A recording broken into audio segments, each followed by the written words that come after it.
তুমি আমার এতটা ক্ষতি করবা এটা আমি কল্পনাও করতে পারিনি।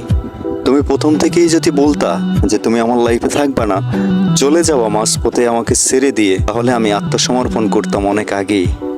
তুমি তো সেটা করলা না। তুমি উপরে উপরে ভালো থেকে পিছনে পিছনে আমার ঠিকই ক্ষতি করে গেছো।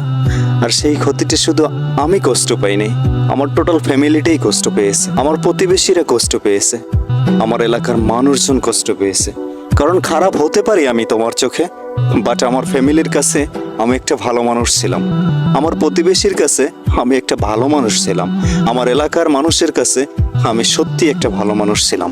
কিন্তু তোমার ওই পিছনে ক্ষতি করার কারণে আমি এখন প্রত্যেকটা মানুষের চোখের কাটার হাল।